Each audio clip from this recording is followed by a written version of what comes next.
Well, get ready for the crackdown. The U.S. is now officially known as a police state. At least that's according to Paul Craig Roberts. He's a columnist and a former Reagan administration official, and he joins me live from Panama City, Florida. Paul, thanks so much for joining me. So you've said that U.S. President Obama is continuing Bush-era policies and that the United States is essentially a police state. Can you elaborate on that, please? Well, yes. We have this case of Afia Siddiqui, who is an American citizen who was kidnapped and held in the Bagram military base in Afghanistan for 5 years, secretly tortured, denied all her constitutional rights. The whole thing was totally outside all known American law. And now we've had the Dennis Blair, the head of national intelligence, announce that the United States government has a list of Americans that it will assassinate abroad. So the government has announced it's going to kill its own citizens without arrest, without trial, without conviction of a capital crime. It's just going to shoot them down somewhere. Well, these two things together are the definition of a police state. And we have a number of constitutional scholars in our most distinguished law schools who have said that these proposals not only are totally illegal under American law, but constitute war crimes under the Geneva Conventions. And what else? How else would you define a police state?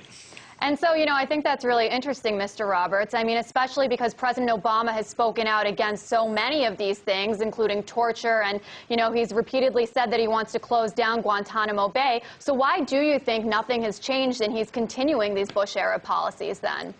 That's a very good question. There's no difference so far between his administration and the Bush-Cheney regime. And so what we see is that there's been a coup, a power grab.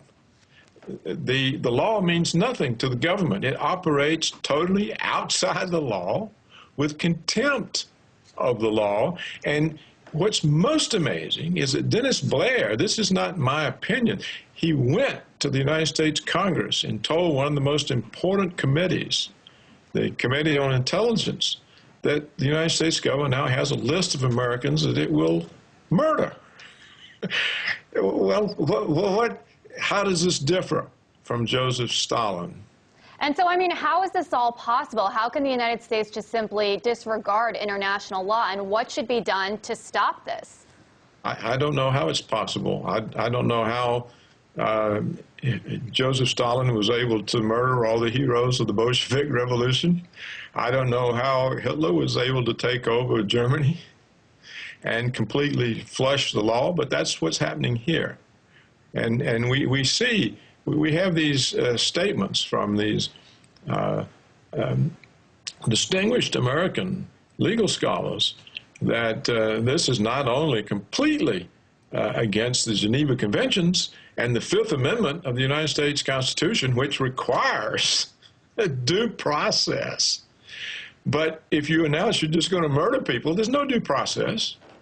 And so I don't know what's going on. I don't understand how this happens or why the American people are so insouciant and inattentive. They just sit and take it. I don't understand why the Congress, when they were told this, didn't order this guy's arrest. I mean, we have a criminal, the head of national intelligence, who comes to the Congress and says we're going to murder American citizens. Nothing happens. Well, Mr. Roberts, I want to thank you so much. You're clearly very passionate about this. According to Mr. Roberts, the United States turning into a police state.